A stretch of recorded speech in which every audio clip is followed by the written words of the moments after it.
Hey there, guys. Just as a heads up, the start of this video, the audio quality was absolutely shot, so I decided to just come back and re-record a bit of it and, you know, update it all. First things first, I'm going to be doing these kind of AI tournament on Yu-Gi-Oh! Tag Force, but Arc 5 Special, or Yu-Gi-Oh! Arc 5 Tag Force Special, or whatever the name of the game is, on this channel going forward. This video is just going to cover the preliminaries of a Duel Monsters tournament I did, so the original series of Yu-Gi-Oh! As a heads up, some of the audio is a bit shaky here and there throughout the video. Apparently my headset was having issues, which I didn't realize until after I finished the recording, so please bear with. I didn't want to completely delete it because it was about an hour and 40 minutes worth of effort and time, and yeah, I'm trying to think if there's anything else I really need to say. Hi, I'm Denithan. Nice to meet you. I actually got this idea from another YouTuber named Casual Cooper, so go check him out if you're actually interested. He used to do these AI tournaments with this game and Tag Force 3 and all sorts. I've not seen him do one for a while, but it's been a minute since I looked at his channel. I'll probably won't put as much effort into this as I did as Casual Cooper does, so if it's something you're interested in, definitely go check out at least his backlog if he's not still doing it now. But it's one of those things where do it yourself, rather than bitch and moan. Oh, sorry, whine. So yeah, trying to think what else I have to say. Not got much else to say. So yeah, this will probably cut off to the first duel. Again, the audio quality is a bit bad. Please bear with. It's also a bit quiet, but hopefully, you can hear me fine enough. And yeah. All right, have fun.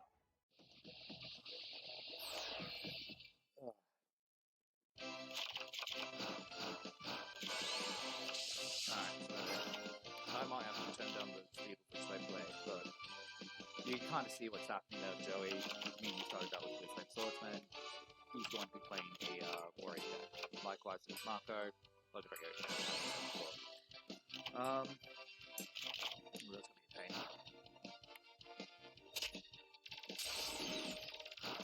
Mako comes out swinging hot.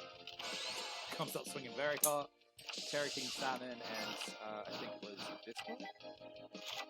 Abyss Soldier. I apologize. And Joey steals a legendary fisherman. I was doing what you wanted to do, but hey, oh wait, hold on. Shit. No, that's not bad a lot. Okay. As you can see, Mark has got 2 cards in the chart. Ooh, that was cool. I guess they get rid of, yeah, I guess it does take you off the field.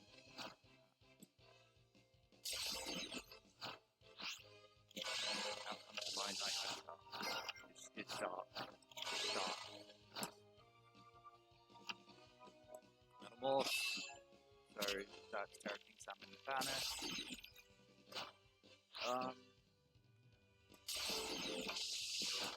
For being honest, I kind of reckon Joey's got this bag. Joey's actually one of the more shockingly consistent duelists. Which is odd because he's got a lot of game cards in his deck, so you wouldn't expect him to be that consistent. Okay. I guess, that is something I should probably talk about, because we've seen Graceful Charity and Green. One of the other things I've done... Almost 75 Jar is such a bad joke. One of the other things I've done is, where possible, I've tried to give everyone the staples from their respective eras. The cards that almost everyone seems to be using in their own. So, for Duel Monsters, it's Pot of Greed, Graceful Charity, I think Heavy Storm. There's a lot of cards that a lot of different duelists all had access to. Especially, characters like Kaiba, Pegasus, Yugi, even Joey. And Joey takes that first win before I could even finish the thought. So there you go. The Joestar. Annoying cheek. No. Okay. I can't even make a JoJo joke about that, man. Unfortunately. Trying to get that set up. So, a few things just kind of give you guys a heads up with about the game, just in general. Tag Force Special was the last game they released in Tag Force, and if you're on the young side, you've probably got no idea what Tag Force was, but very successful game series that Konami did way, way back in the day. Espa Roba. As you can see, they've got a large number of characters from the different games all slotted in. This is the only Tag Force that actually had characters from multiple generations in it, having the first 5 series, obviously ending before Reigns. God, who was the... I think it was him. Who I had substitute in for Espa Roba. Not all of the different characters that you would expect from Duel Monsters were included in this one. You know, Espa Roba's missing, I'm pretty sure Bandit Keith's missing, Rex Raptor's missing, etc., etc.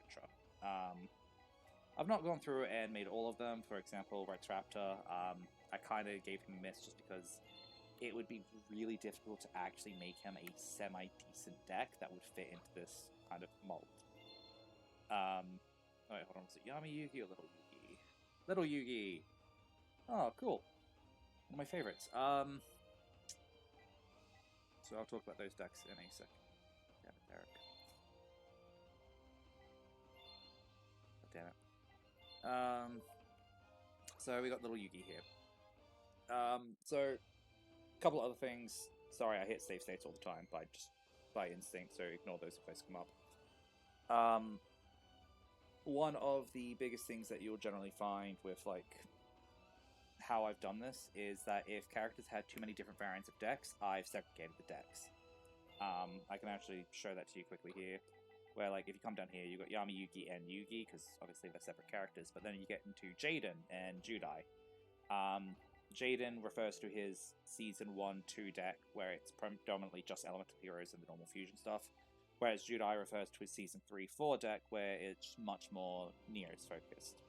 I've also done this with characters like Joey, where there is the Joey deck, and then there's a Waking the Dragons arc Joey deck that's, you know, it's a Red Eyes fusion deck, but it's the best I can do at this game, sue me. Espa Roba and Yugi play very much what you'd expect them to do. Espa Roba is Genzo spam, Yugi is instead focusing around his Buster Blader, Silent Magicians, those kind of combos. There's a lot of fun techs in Yugi's deck that I really like. He's probably one of my favorites to win the entire tournament, so yeah, let's run it.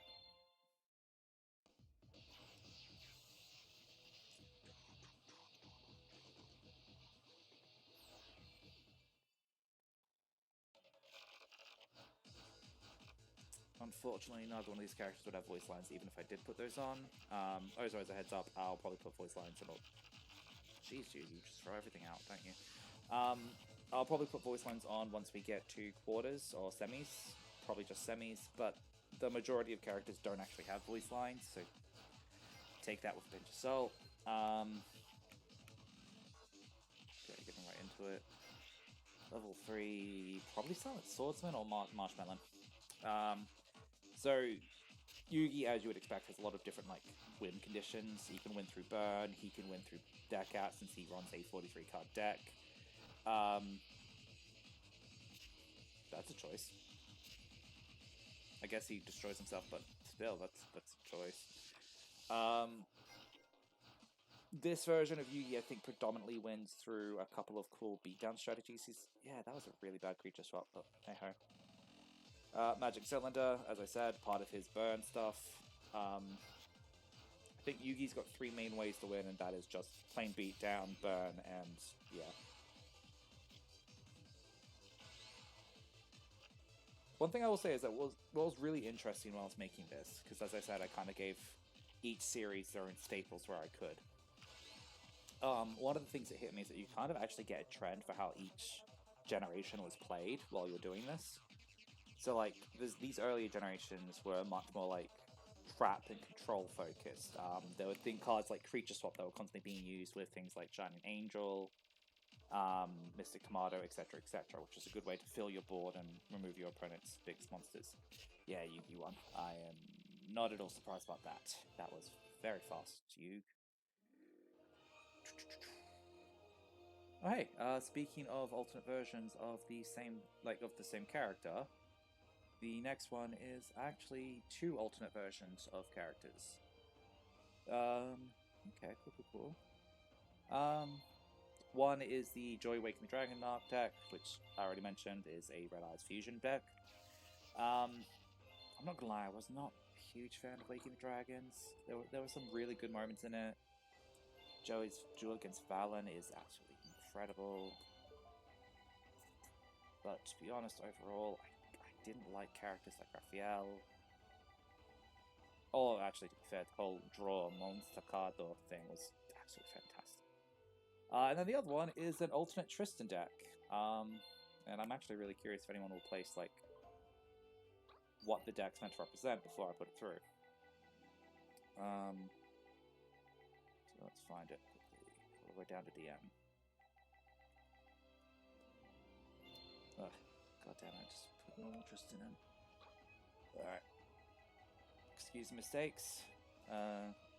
One thing I'll say is that this is my first time ever recording anything like this. It's kind of in the ballpark of, you know, the content creators I liked doing this kind of stopped doing it, and I figured, you know, why not get to it myself? I can't really talk about that Tristan deck without spoiling what it's meant to represent, so let's just throw it in and see who gets it before the big reveal.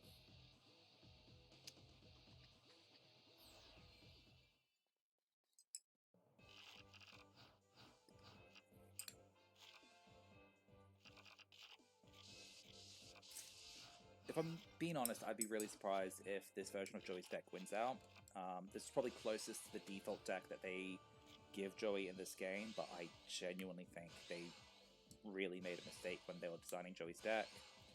They probably should have given him a Gearfred deck, or just a Fire Warrior deck. Something that was a bit more in keeping with what he actually plays. But hey ho, seeing a lot of early draw power, which is going to be a lot of fun in these early duels.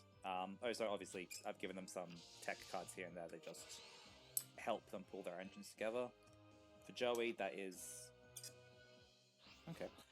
Elemental Hero Prisma. Black Sword Dragon. Okay.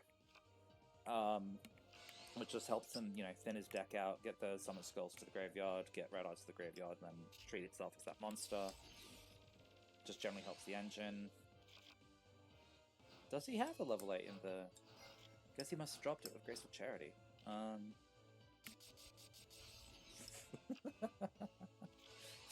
Fair enough. Okay, so Shadow Color is kind of the weird tech for that Tristan deck. Again, I'm not going to spoil it until it actually comes up, what deck it is.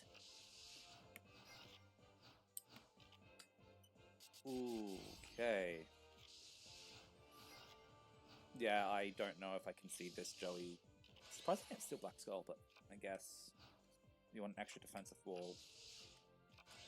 Not that it helps much when Joey then pulls it. Oh, fair, actually, it was probably the right play. Not that he knew it. Because Joey could have just changed Call of the Haunted, and yeah. We're gonna be here for a minute. So yeah. Cool, so 2 turns, and he lets 5-head dragon, out comes the Trihorn Dragon, which is just lovely fun. Hope whoever's watching this is having a great day, by the way. Thanks for spending your time with me. Yeah, trying to think if there's much I could say. One of the things I will say that I found funny in like building this is that Tristan is probably canonically one of the worst duelists in the entire series, but his deck actually came together quite nicely, like both versions of it. So take that how you will.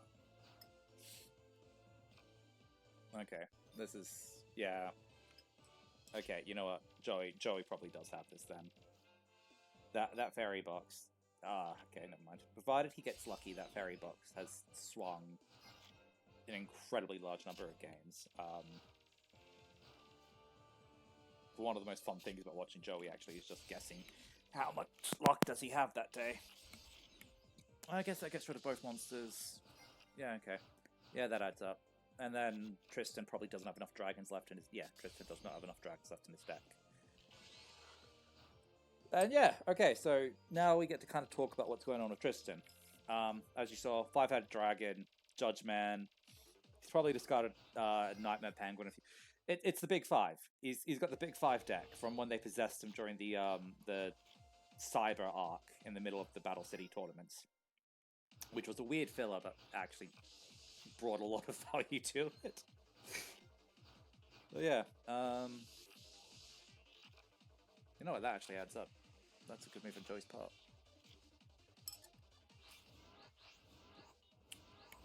Brief reminder: drink some water. Grab out another poly. I mean, thinning your deck's always, you know, deck thinning is deck winning. Tristan slowly gets pushed more into a corner. Nightmare Penguin. Never mind, there was Nightmare Penguin. So Joey's got one more turn to try and pull this back before things go horrifically wrong.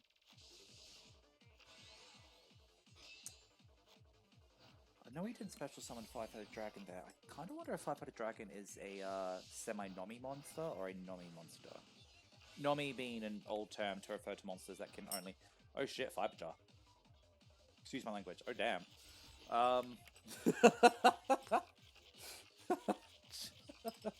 So he's saved. God, what was I saying? I don't remember anymore. Maybe have a bit of the ADHD as a bit of a heads up. Yeah, that's Joey's win. I'm actually genuinely surprised by Joey taking that. He got cornered a good few times, but yeah, our man came back. Good on you, Janoichi. Oh, that was actually a much better duel than the first two. And yeah. Ooh, okay, so the next one is another fun one, I think. It is Kaiba versus Mai. So, Mai, you'd probably be expecting to be playing Harpies, and you would be half right if we were seeing the Awakened Dragons version of her. So, remembering that Awakened Dragons was anime only and all that other stuff, one of the things I think was intended was that Mai is initially introduced playing as Harpies, and they are incredibly violent, da-da-da-da-da. When she shows up in Battle City, she's actually meant to be playing Amazonesses, and that's kind of her main deck from that point onwards. Just let me double check which version of Kaiba it was. Actual Kaiba.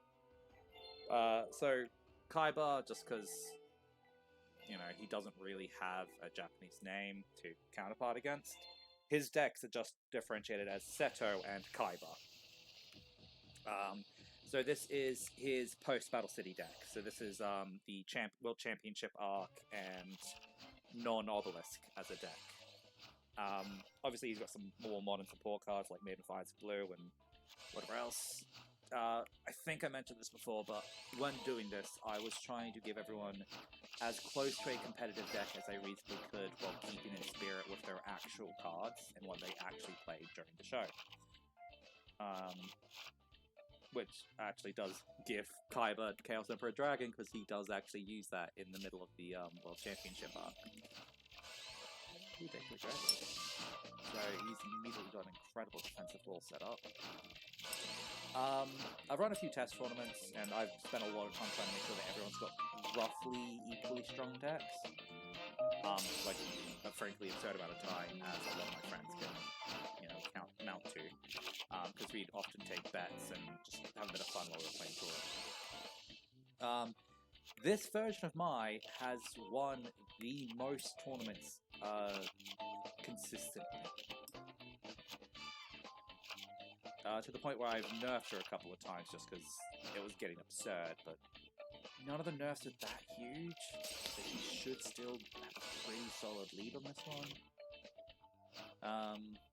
For anyone who's not really familiar with how the Amazonas deck works, at least in this era, since this is before they got the fusion monsters and all the Arc 5 support, it was really just a beatdown consistency deck, which is what you're seeing from Mai here. Amazonas Village makes it so whenever an Amazonas is destroyed, she special summons another Amazonas from her deck. I think specifically of the same level. To be honest, she needs to stop paying for that mirror wall. That's going to be what does for it in the end. bringing that up in the back, she's also got Solidarity in her deck, which... Why would you get rid of the Decoy Dragon? That was the thing keeping you alive. Alright, never mind. I will also say, the AI in this game is genuinely pretty dumb. They make a lot of mistakes, they do a lot of dumb things. It's not always the most obvious what's going on. But I will say that it's pretty much as soon as Mai hits her Solidarity, the game's pretty much done. She'll be able to easily swing over a 3k base. Especially since she loses her... Well, yeah, sorry. Especially with Mirror Wall up, though, she loses that next turn. As you can already see, it's a 22k base. The second you get Solidarity, that becomes 3,000. She'll be able to run through it and then essentially float to... that's Amazoness Queen. I think it's the only tribute monster in her deck. I want to stop swirling things. Be quiet.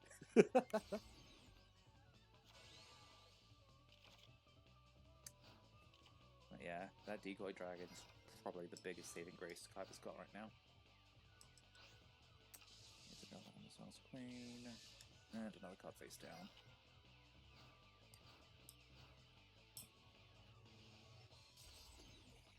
I kind of wonder if Amazoness... No, because I didn't even give her Tiger in the deck, did I? So she can't just swing out a Tiger and start beating over things. Still, Kaiba's going to take chunks of damage at a time with the, I mean, I would have just let that one through burst my Kaiba, but hey ho. Don't really think that was worth wasting a negate attack over. And unfortunately, I'm pretty sure he's already wasted his Chaos Emperor Dragon, so he can't even do the effect damage big burn loop. Which would be actually a pretty massive upset to see Mai go out first round. How about another Amazon's Village? Not that it's really doing much for you here. That's going to be 2,600 damage overall. Chainmaster is all well and good, but it's not really going to do anything for you if you just don't have enough life points to use it.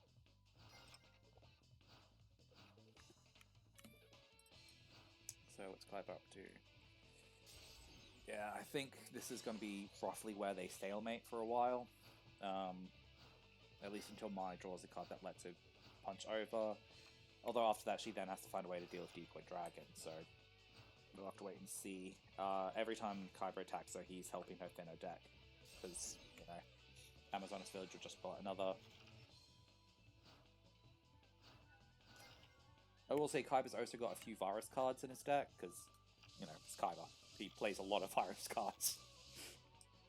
So it's entirely possible that even if she does manage to push into a corner, he'll be able to block her entire board with those. But I don't see that happening right now. I would say he could use Burst Stream of Destruction, but he got rid of his Blue Eyes off the field, so doesn't even have that as the board wipe. But I'm trying to figure out a way that Kaiba wins this. I'm not coming up with much. There's Solidarity, so she's going to start flip summoning up all those Amazoness Queens, and yeah, okay. Quickly get that done. I mean, actually, you know what? That was just basically free. Decoy Dragon is just, yeah, all you did was stop her from getting any damage off. So yeah, now she's, yeah, okay. Ooh, ooh. Ooh. Lots of things happening there all at once. Return from the different dimension to grab back your Blue Eyes, Heavy Storm to completely wipe out the board, and, you know... Yeah, Kaiba takes the win there. Oh, wow. There you go. Good swing on you, Kaiba. Damn. Damn, I thought he was going to be sat there until he decked out. Okay. Few upsets today. I am not on my game with calling who's going to win what. As I said before, Mai's probably the second most consistent tournament winner out of all the test tournaments I've done. So I'm really surprised to see her get eliminated literally round one by Kaiba. Which circles us around to the next round, which is going to be Pegasus versus Paradox. So one thing I will say is that instead of giving Paradox, Power and Dox separate decks, they've just got the one deck that they share between the two of them. and I just alternate who's dueling each time. The other thing is that Pegasus is another character who's got 2 separate decks. In this case, his DM deck is focused around Relinquished, whereas his GX deck, because he does show up in GX and duels against Crowler and Little Frenchman, who I absolutely hate, I can't remember his name for the life of me, that is fully tune-based, so yeah, no surprises there. Power and Docs, they play pretty much exactly what you expect them to play. Gatekeepers...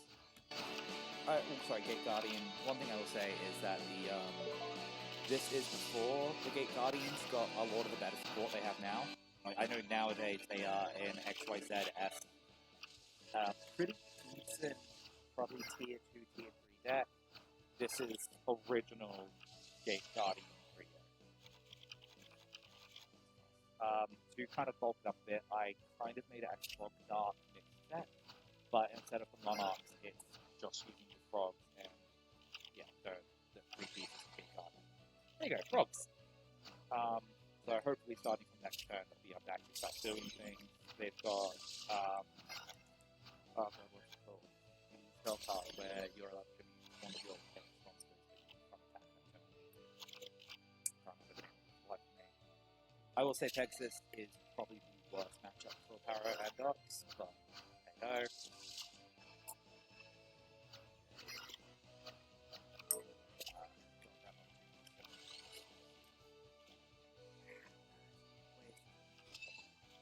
Waste of down. I will say, interestingly, like, although Pegasus has got Galvanized to create Metamorphosis and something incredibly strong cards, I don't think I've ever seen him get to the semis. So we'll see how that goes.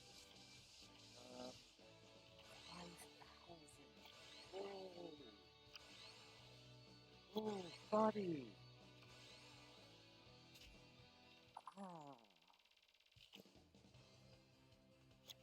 I wonder if I should have given him that soul charge. Jeez. Okay, so here we go. Monarch's on 4th. Get out Suijin. Obviously, you can lose battle phase that turn. Get that nice trip.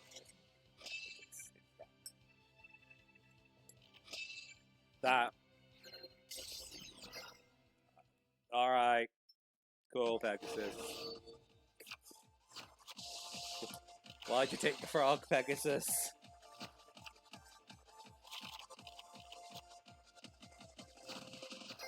One thing I will say is that eventually, once I've run through all my tournaments, that I might eventually spend some time actually going through and trying off the different decks and just going over my different thoughts. Okay, there you go. Soul Exchange, that was its name. Okay, never mind, it's Soul Exchange again. Okay. As you can see, I gave them the Elemental Lizards. Basically just as a nice little side thing that you can do on top of Suijin, Kanjin. The third one, whose name I can't remember. Gives them a little bit more control where they can use that one up the entire field. But it's not exactly got an extra deck. One other thing I will say is I will probably get some friends of mine to come along and help me host these in the future, so you won't just be stuck listening to my voice. But I will also say that if you guys are ever actually interested, do go up and check out Casual Creature stuff. Right, Relinquish does reflect damage. Let's start that. Hey, he had a Morphin Job face down. Okay, so Pegasus takes that one, which I'm not surprised. I don't think that some Power and Dogs actually get very far either. Brings us to Tristan versus Taya, which actually is a good chance for you guys to see what I mean when I say that Tristan's deck came out surprisingly well. Also, I will say that, like, you know, the game has all these default decks, so if you ever want to run your own kind of tournament like this, it's Yu-Gi-Oh! Yu-Gi-Oh! Arc-5 Tactical Special. Feel free to grab it. And yeah, just feel free to run these kind of things yourself, man. I'm obviously not going to tell you to grab it or what else to do. I will say that I actually did have a real copy of this game on my old PSP before it broke. But obviously that wasn't...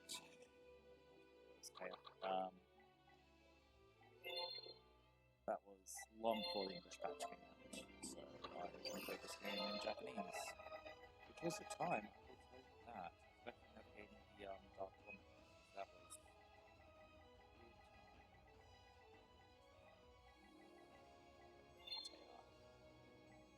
So, Tristan's deck, Robo Lady, Robo Yarrow, he's also got Machine Emperor and a couple other cards. The Machine Emperor cards, I think he mostly just team up with them in the Cyberworld arc. To be honest, I can't remember how I found out that he had those. I know I was going through their decks and wikis, and I found that, and I was just like, you know what, that's actually a decent basis for a deck alongside his contact fusion stuff. On the other hand, Taya, a bit of fairies, a bit of Dark Magician Girl. You know, she's got roughly what you'd expect. Her deck's actually now mostly taken from Cyberworld arc, with the fairy stuff coming from the early Jules versus 5 and that.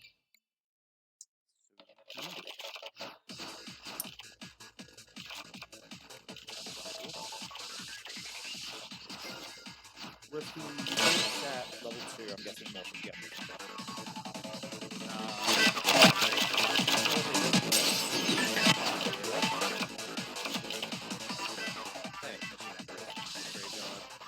So yeah, his deck could be a lot of getting the Machine Emperors in the graveyard and then call the Haunted, Monster Reborn, whatever eligible cards he gets hold of to pull back out.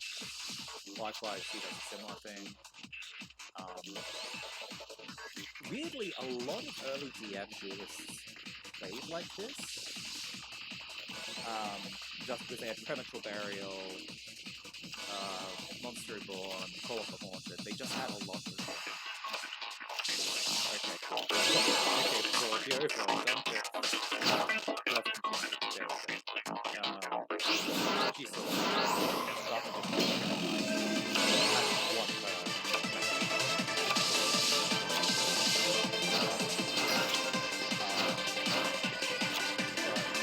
yeah,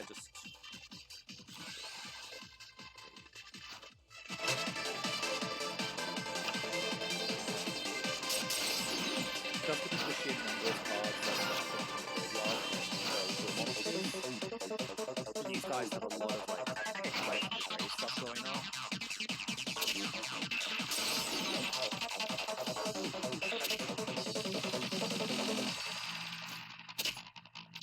And that is Taya's win. Unfortunately, didn't really get to see what Tristan would really do.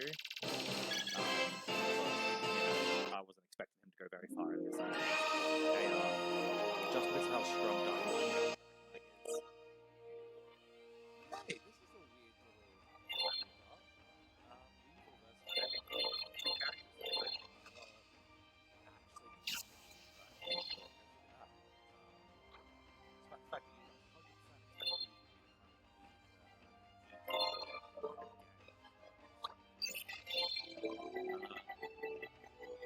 I will say Weevil is broken. Weevil took a lot of time to get that. Way too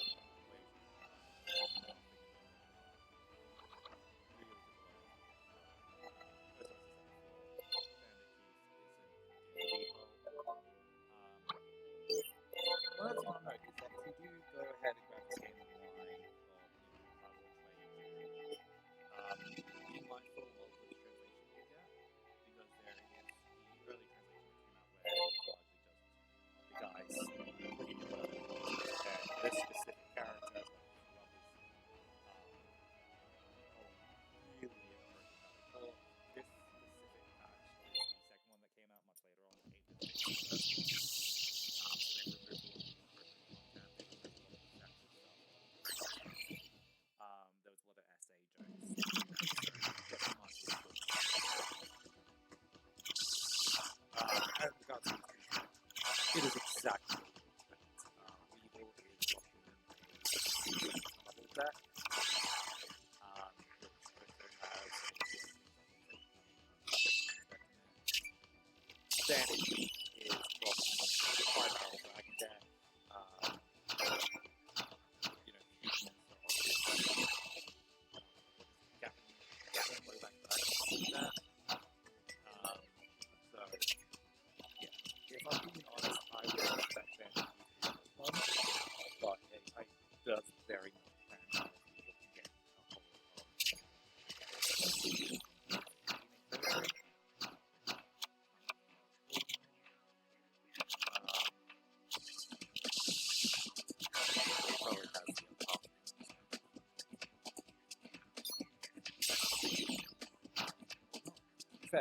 Kick still has it.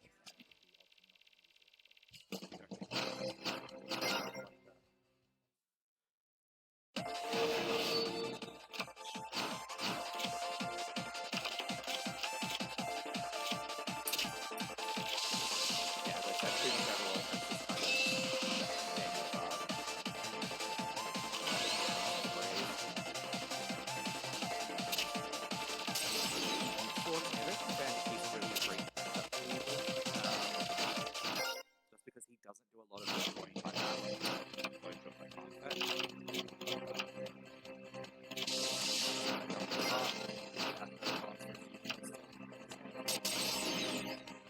Oh yeah, I forgot. I gave him Seal of Focus.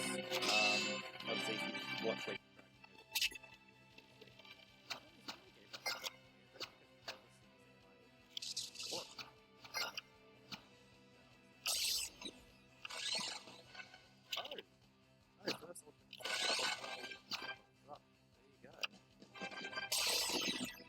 that, Weevil wins.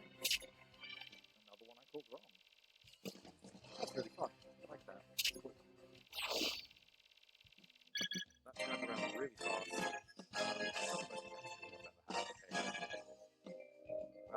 Hopefully one day we can see it, but there was one duel I set up ages ago that was Marik versus his sister.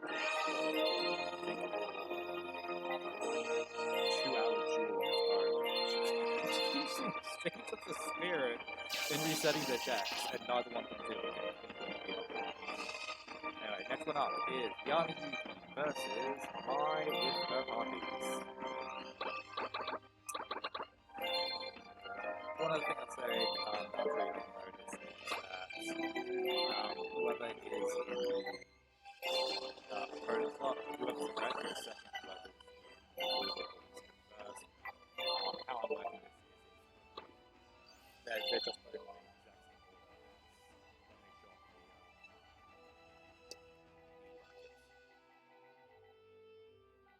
is Harpies with a side of Orichalcos. This is what I think most people think of when they think of Mai Valentine.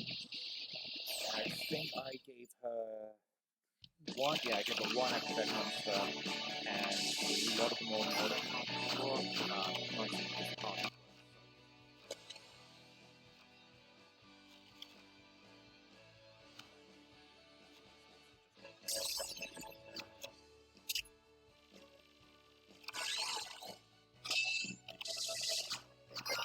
I would like to keep that one right now. I've got a single side, which of course is power deck. These are basically early decks I made each character that reserve. That includes things like Jaden's Master Heroes. For Yami Yugi, it has the Turbo deck. For Kisei, it's his Soul Mode deck. All sorts over there. I might one day run those in tournaments.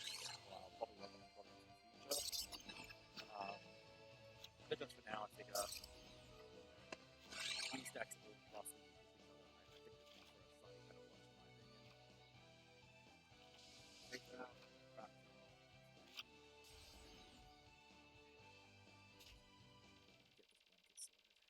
Get this blanket sorted.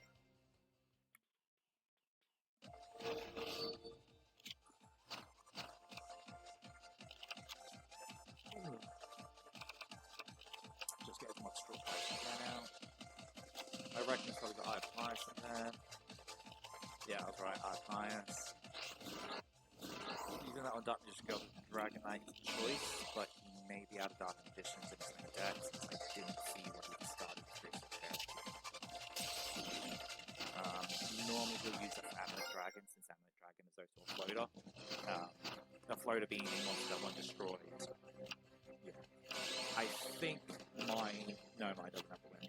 She would have if she didn't summon Harvey's Pet Dragon there. Because of her Xyz monster. But hey ho.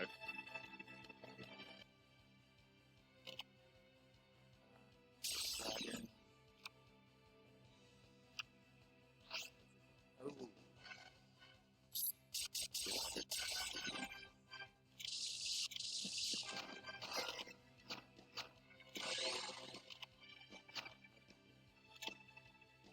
Ishtar.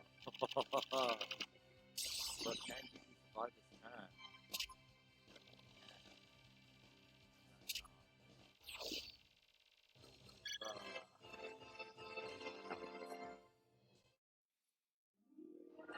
Not overly surprised Yami Yugi get wiped out so early on, but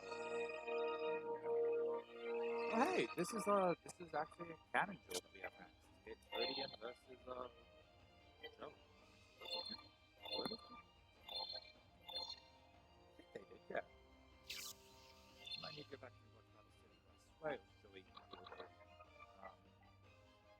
well convinced that Odion was married.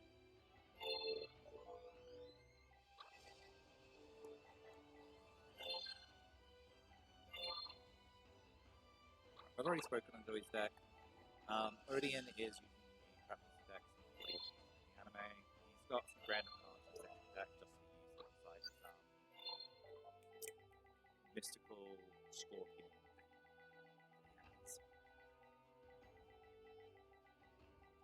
You would expect me to know these things. But, Duel Monsters wasn't really my favorite series.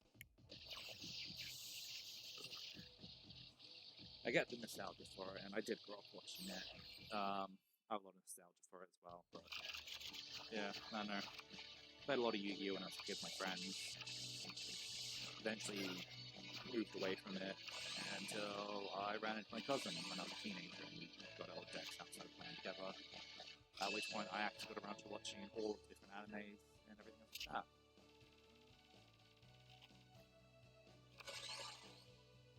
One half of Babylon. I think that's the main strength of Joey with this deck, is that he can battle lock these cards quite easily.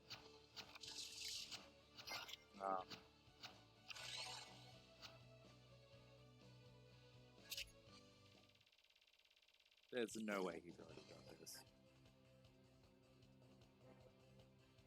Oh! What was Odion's face down?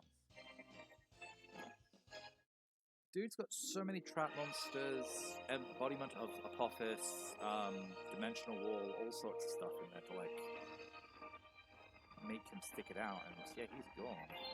Hey, look, another canon duel. Bakura versus Little Yugi. I'm trying to remember which deck this was for Bakura.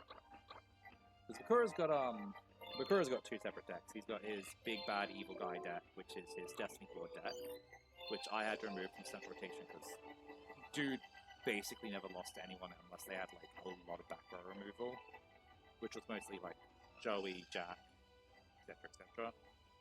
I think this was his beatdown / burn deck versus Yugi, Little Yugi, who is probably the main hope for all Yugi fans out there to actually get a win now. So let's go. I will say that, again, Yami Yugi's got a couple of decks. He's only got the one deck in this tournament because, you know, he's got his Life of the Sky Dragon deck, which is what he's got here. Then he's got his Dark Magician Turbo deck, Dark Magician Knight. Yeah.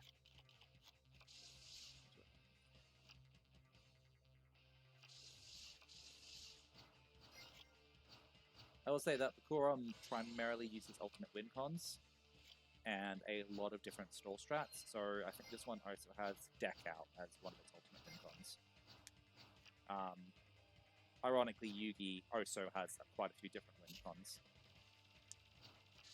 So these two versing is always just a bit of fun, because it's a question of how is someone going to win the duel more than who's going to win the duel.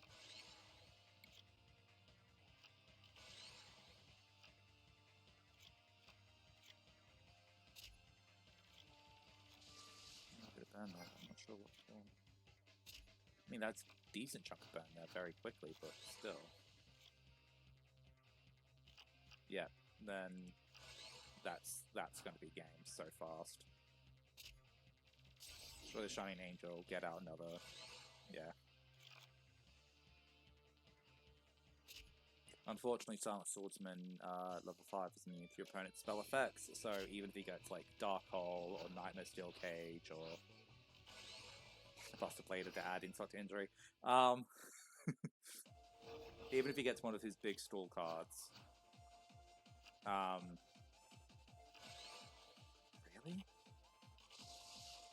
okay.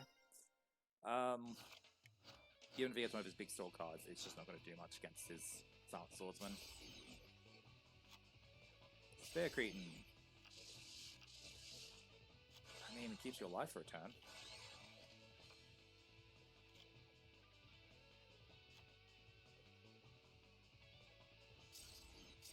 Alright, so Gross is barely clinging on to be alive. He could get a Spear Cretin loop going, since he does have the 2 copies of Spear Cretin in his deck. He does not. Yeah, that's game. Well, Bakura, you didn't really get to show what your deck's made of, but your presence here was appreciated, mate. Moving on to the next. Oh, this is another one that I think people will not quite be expecting to see what they see. It is Solomon Muto, so Grandpa, versus Joey. This duel did actually happen in the World Championship arc, but unfortunately none of the cards that Solomon used there are real to start off with, or are in this game, since there are quite a few anime-only cards in this game. Solomon is not playing an Exertia deck with me. I did something a little bit different with him, just based on the lore of the character and who he is, as well as the fact that there is actually a card based on Solomon. Which I will point out if he summons it. Yeah, there's a card that's based on a younger Solomon Muto, which is the closest we've ever gotten to see to we've ever seen to an actual younger Solomon Muto.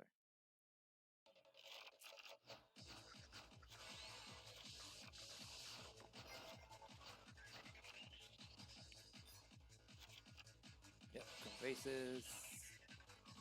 You probably guessed it. He gambles. These two both gamble.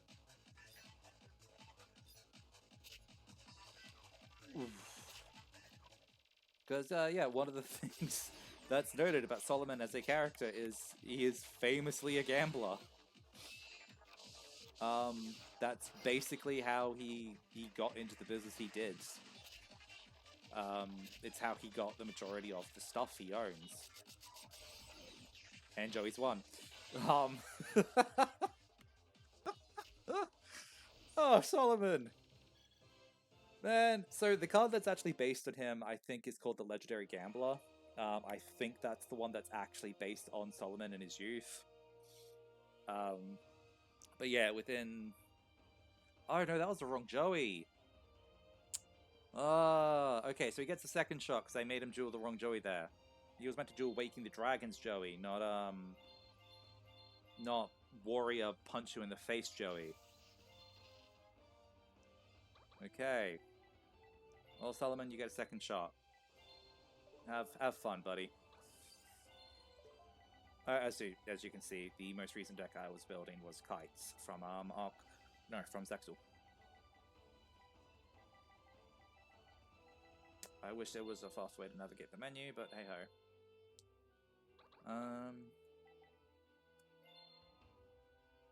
Yeah. So this will be Waking the Dragon Joey.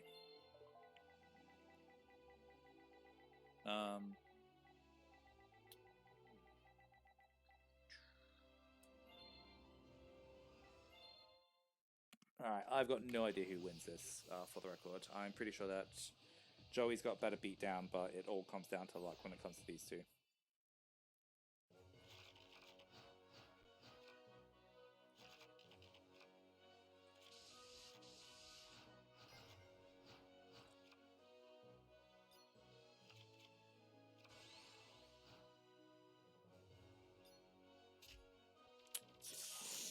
I immediately take that 4,000 points of burn damage. Ooh, buddy.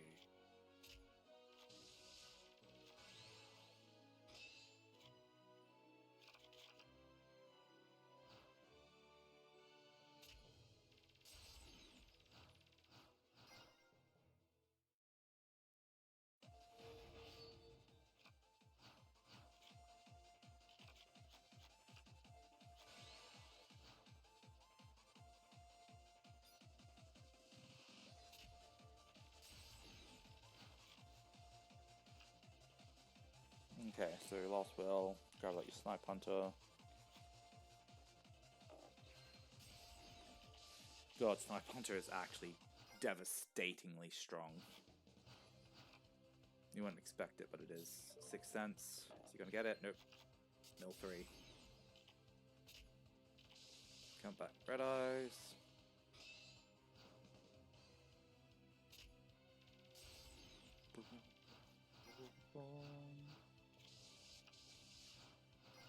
Got no idea what that could be. Ooh, Morphing Jar.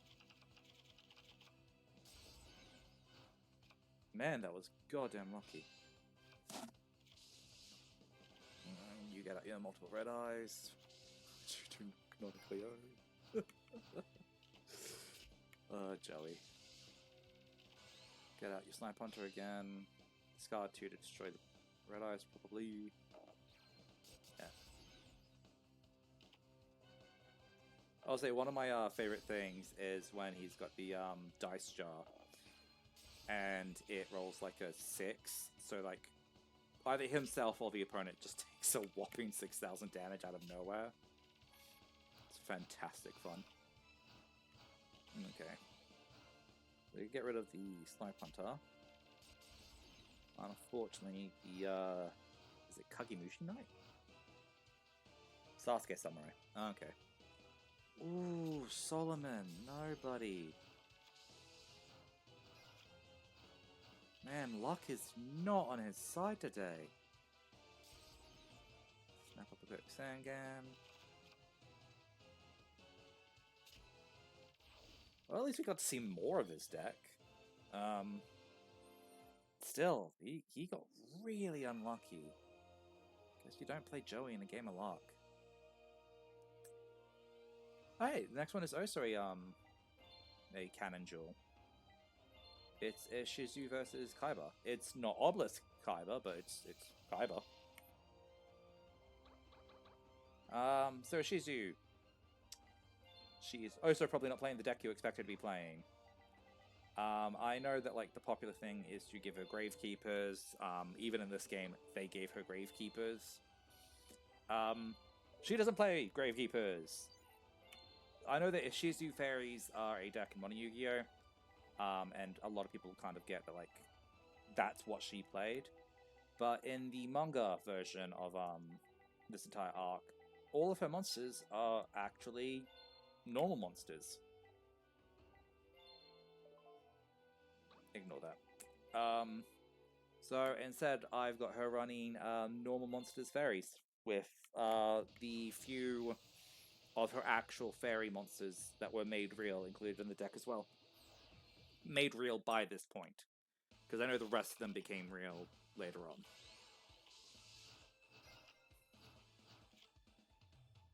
So yeah, quick Solidarity, Mudora. As a heads up, because I know people are going to ask, the AI will always swing into Maiden with Eyes of Blue. Always. I don't know why it works on different rules than Decoy Dragon, because it'll pretty much never swing into Decoy Dragon.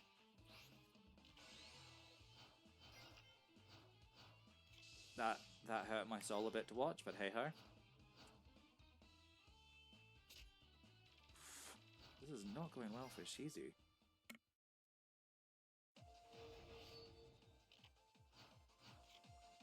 Okay, so got the Graceful Charity out. Throws away both of her advanced ritual summons, which is rough. And kind of spoils a different part of her deck, but we're not going to talk about that right now. Okay, never mind, we are going to talk about it. Yeah, I gave her a Herald of Perfection deck. Using a few different vanilla monsters just as a way to, like, grab them into the graveyard. Apparently, her Medora did not hit the 3k benchmark, though. No, it didn't. So, yeah. Let's see how this goes. That's the Herald dead. Kaiba's just so domineering in a lot of these duels. Luke, you kind of love it.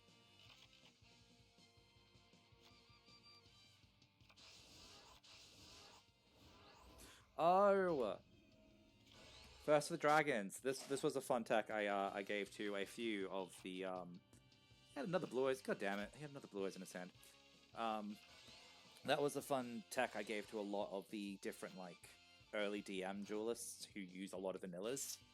Its fusion conditions are literally just 2 vanilla monsters. Okay, so that's you back to the hand. For anyone who doesn't know, first the dragon. Ooh, lucky.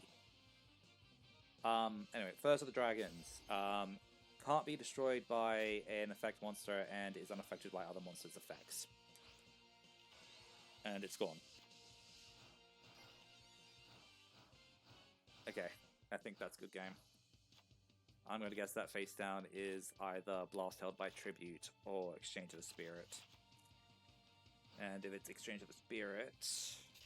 yeah.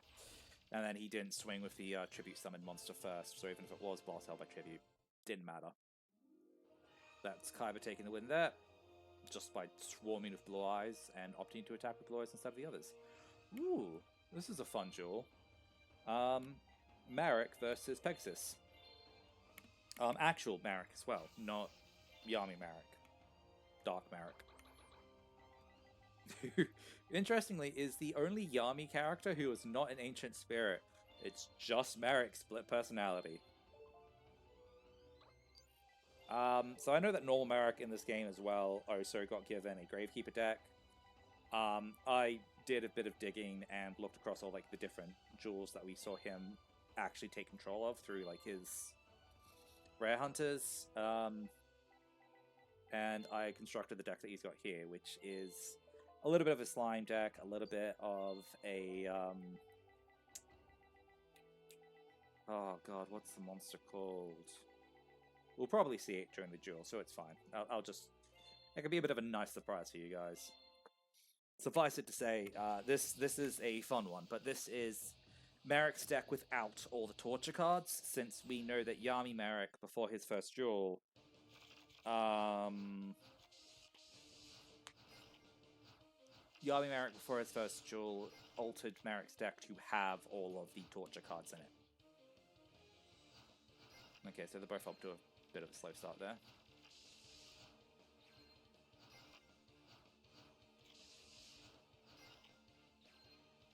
That's going to be the, okay, never mind. Oh, here we go. Masked Beast Descardius, because we know he has it in his deck. Like, we know it is in Marik's deck.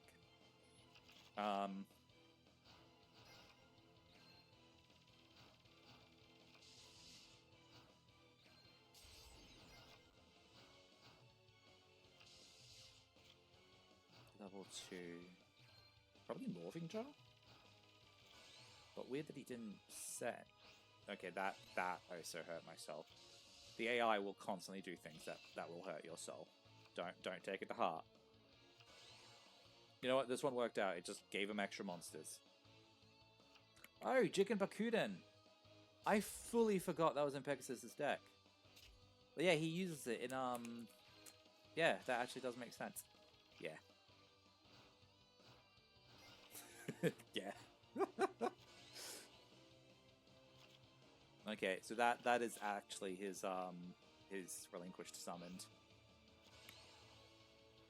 And then obviously eating one of the masked beasts. Yep. Switch the token to attack position. Yep. No.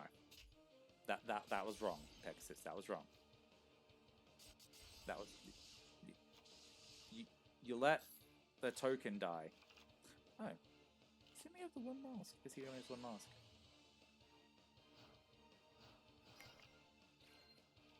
Okay. That relinquish is going to be a pain, but... yeah. Cyberjar. Oh, I love it. That's fantastic. Alright, so Pegasus is going for a defensive move here. He does have Poly, he does have the stuff he needs. Mother Grizzly comes out. 2 Mother Grizzlies, apparently. Okay.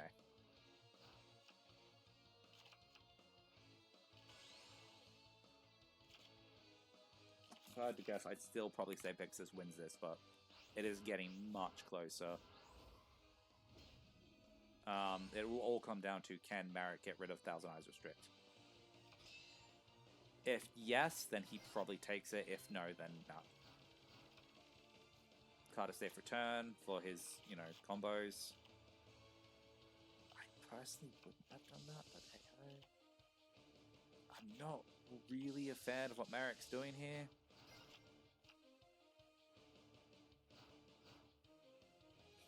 So for anyone who's curious about card a safe return, I know it's a banned card in real life, but Marik's entire gimmick was that he used Revival Slime on loop, which is a thing he kept going into the actual Battle City Finals, since we see Yami Marik have it.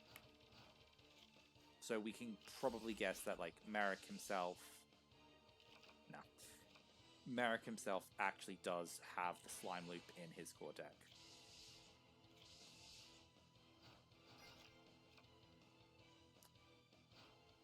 Which will help him draw cards, but won't necessarily get him what he needs.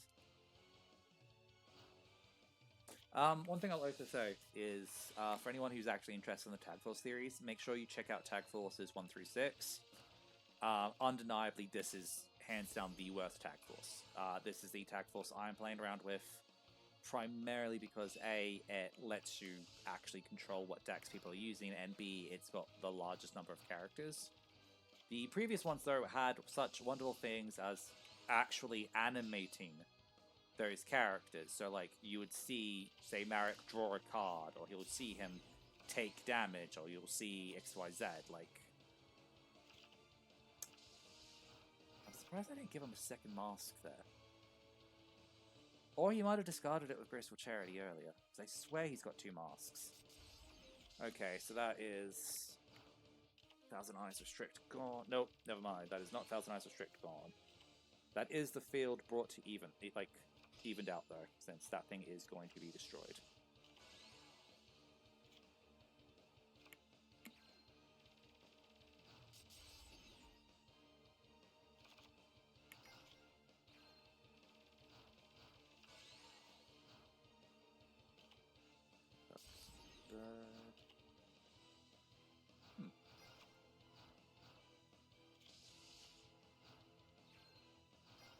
Another Jinkin Bakura? Level 3. Not sure. Okay, so we just saw the slime go to the grave. Cyberjar. Okay, so we're actually looking at Marik maybe decking out at this rate.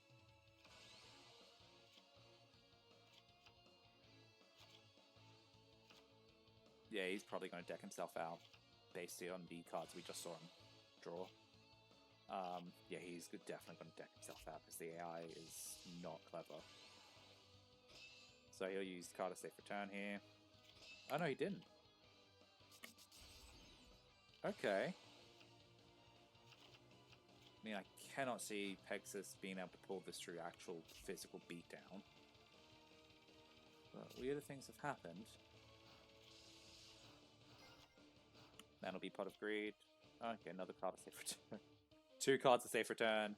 Pot of Greed. Yeah, he's going to deck himself out this turn. Well, maybe not this turn. By next turn, he'll be decked out.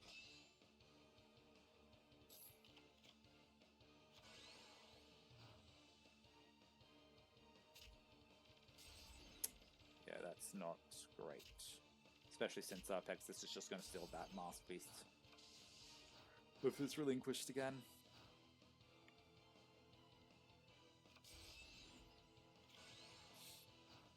Yeah, there you go. I imagine Marik will pay the cost here because he's got so many life points, but yeah. So I don't remember if card of safe return is mandatory or not. If it's mandatory, he loses. It's not mandatory. He loses next turn.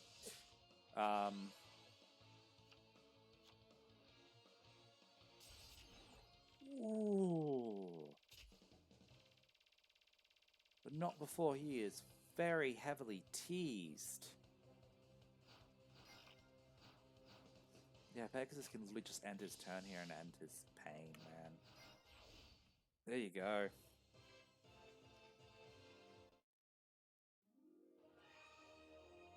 deep irony. Season 1's villain taking out what is mostly considered like the actual villain of the show. Hey, we finally get to see Duke. Duke's a weird one. He's pretty much just using a Gradius deck. I think he's also got Solidarity in there just to give it a bit of extra oomph. His deck either works really well or does not work at all, so we're going to see which way he swings today. Yeah. On the topic of a Gradius deck, though, not sure if anyone's actually been playing like Rush Duels, but I really like what they've done with Gradius as a deck in Rush Duels, where it's kind of been given the Cyber Dragon treatment, where you've just got a wide number of cards that treat themselves as both Gradius and... oh god, what's the card called? I know there's Gradius option... oh, it might be Gradius and Gradius option.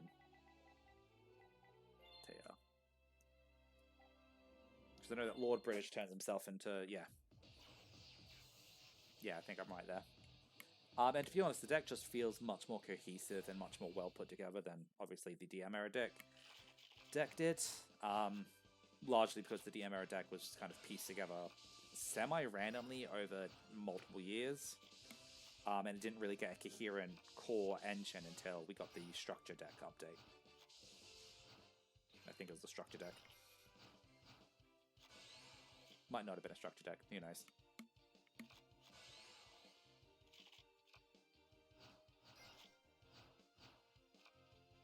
Also, for Dark Magician fans, you are now rooting for Taya, and I do not know how that makes you feel.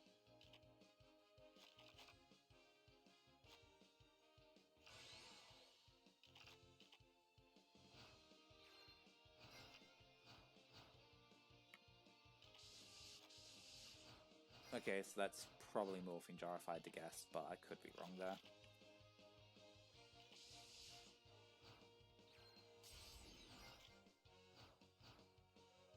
Am I right? No, I'm not.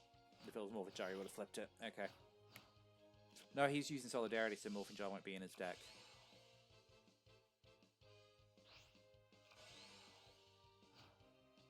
There we go. Ooh. Ooh, that Wall of Disruption was rough. And like that, the duel has taken a massive swing in Duke's favor. Jesus.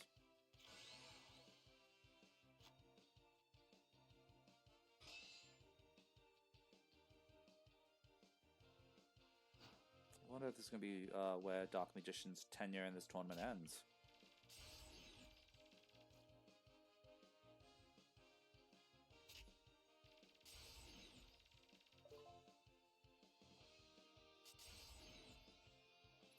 Bad move, but hey ho. And he sent his Gradius to the graveyard.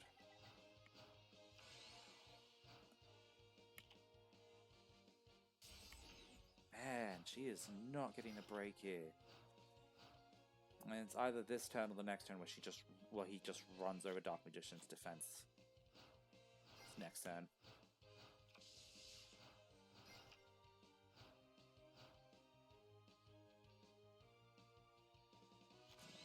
He'll probably just... yeah. Oh! Okay, never mind. Oh. Ooh, she still might be able to run over him. 1,600. I think his monster's actually at the same level of attack points.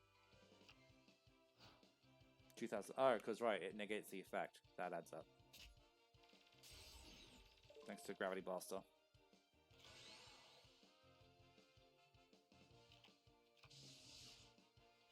Back out she comes. Man, that is a hell of a board.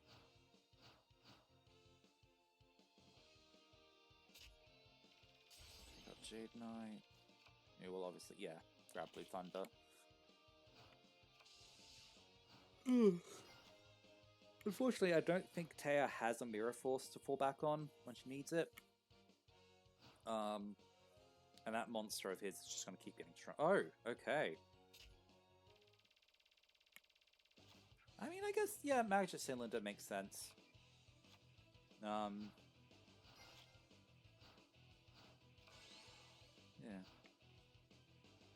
Okay, so that saves your Dark Magician for a couple more turns. Bit of a waste of the dice. I will also note, obviously, Duke has multiple dice-themed cards in his deck. I don't think Ogroth is in here, which is the reason why Ogroth isn't in his deck. Otherwise, I think I would have built his entire deck around Ogroth. Yeah, I think that's Tae's loss there. She'll get one more turn with a Destiny draw. Hold on, will she? No, she won't. Never mind, she loses here. That's 3,900 altogether. So that is Duke's win, and unfortunately that means that Dark Magician is no longer in this tournament. Alright, so we're up to the penultimate match of the prelims. So, yeah. Hopefully you guys have been enjoying this so far. Hopefully I get a bit better at doing this, because again, you know, never done anything like this before. Yami Marik versus Weevil. Yami Marik is playing pretty much what you'd expect him to play. Only real things of note with him is that his deck... I think I had to give him some HP recovery, some LP recovery stuff in there, which he doesn't actually use in the canon, purely because he will burn himself to death with...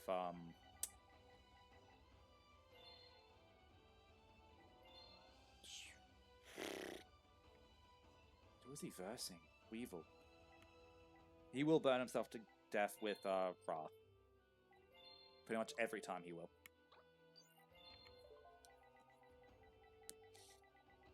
But yeah, I mean, also as you can see, I made something like 184 decks to get this already. And then there were all the tournaments to make sure everyone was relatively balanced, and then there's been the nerfing and the buffing,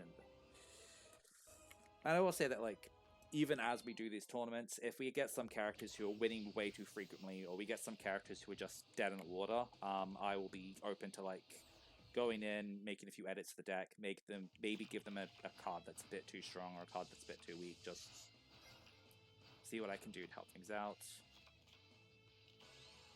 Oh, I will note that everyone who has got a God card in their deck is running a 41 card deck. They've got their deck, and then they've got their God card.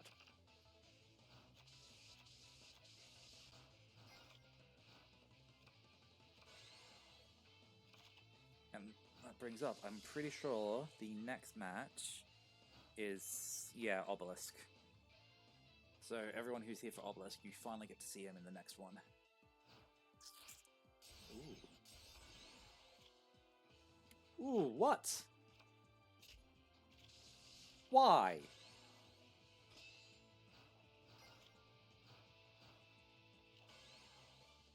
Why?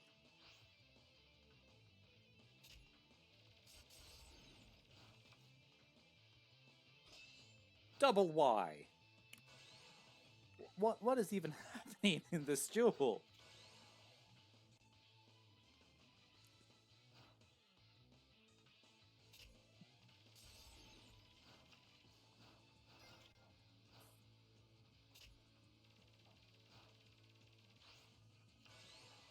Okay, Hell Polymer is out, which, you know, if that thing gets destroyed, Marik then gets a lot of control over Weevil's hand.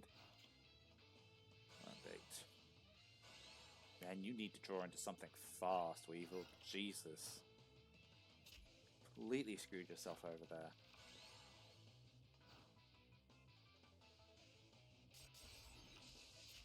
Yeah, so they'll come back next turn. Now, if he has Ra in his hand, we might get to see the Winged Dragon of Ra come out here and actually win a game. I would be kind of surprised if he did, though. Just 41 card deck, it's one card in the entire deck. The other thing I will note is that the AI will pretty much always summon their God card if they can, which, for the fans, really great time.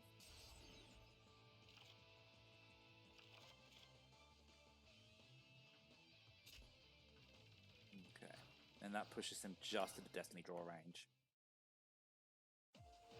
which might give him Insect Barrier. No, it gave him Swords instead. Okay.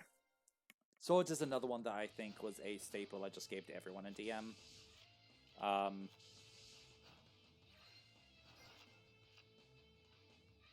At some point, I'll take a minute to actually show you guys what the staple cards are that I've set up. Okay, Legendary Fiend. Legendary Fiend! Here we go, I love him. Probably my favorite card of Marik's just because of how out of pocket and out of hand he can get. Okay, so you're going to be grabbing out probably Ultimate Insect, if I had to guess. Penchant. Oh, right, because you've got Ultimate Insect in your hand. Why not attack the one that would only hit you for 400 points of... Why?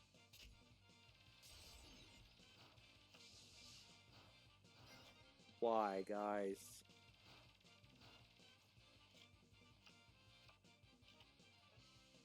The AI is killing me.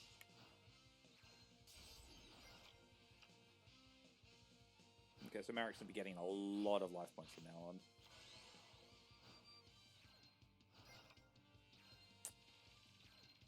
So... Well, here's hoping we get to see Ra in the end, but... I'm not holding out hope.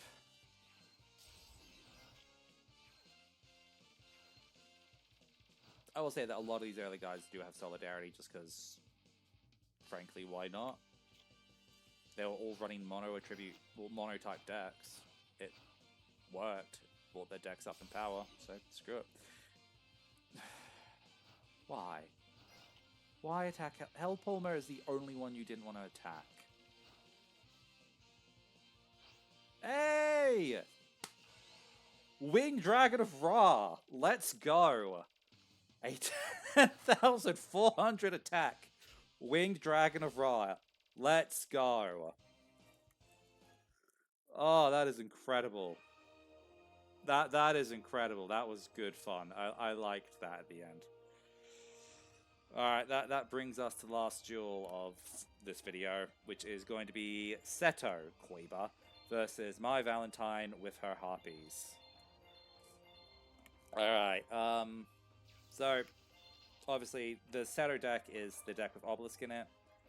I debated giving him an XYZ Dragon Cannon deck, and I did initially try that out with him. It did not work. It was a horrific mess. So what he's got going on right now is kind of...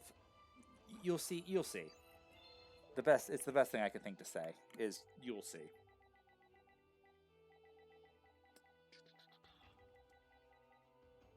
My Awakened Dragon. I'm not gonna spoil this one, really. I will say it still has his blue eyes because it's Kaiba.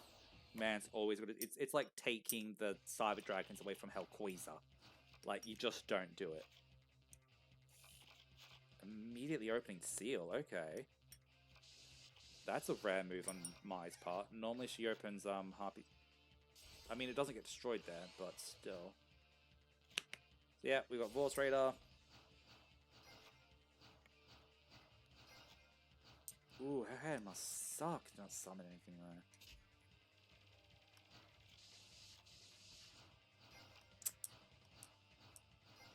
Okay, their hand must really suck. Get Petting out of the way.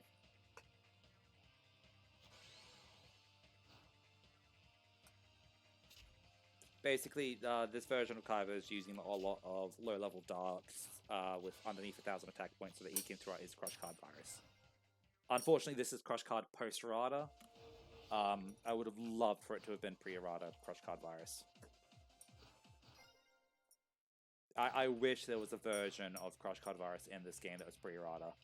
Because one of the other things I did over all this time was I actually recreated all of the decks from all like different tournament winners over the years leading up to this game being made. But unfortunately, things like Destruction Ring, Crush Card Virus, all that got errated after the point, and yeah. Oh, okay. Okay. Blue Eyes Ultimate, at least we got to see that before this tournament came to an end. Okay, Mai finally drew a monster. It did nothing. And on his next turn, he gets another Blue Eyes Ultimate, provided she destroys the monster. Okay. What are you... He gets 2 Blue Eyes Ultimates now. Never mind. No, he still does, because all of his Blue Eyes are banished, aren't they? Yeah, that's game. A bit of an anticlimactic final game, but you know... It's what you get, right? That is what you get. Alright, so I'm going to end this video here. I will say next time we'll be seeing Joey versus Yugi, Little Yugi, Waking the Dragon, Joey versus Kaiba, Pegasus versus Duke, and then Yami Marik versus Seto, which is Battle City Kaiba. And I'll be doing all of those as best 2 out of 3, as with the semis. Then in the final video, I'll just do the finals, and that'll be best out of 5. And depending on how fast or like how long or short the duels are, I might have a bonus set up there, but we'll see how long it takes first. But yeah, if you stuck it out this long, thanks for hanging out. Hope you enjoyed this tournament. Hopefully this is the kind of thing you're interested in, because God knows this is the kind of thing I'm interested in. And if nothing else, this will be a fun thing to show my friends one day in the future. Alright, cheers!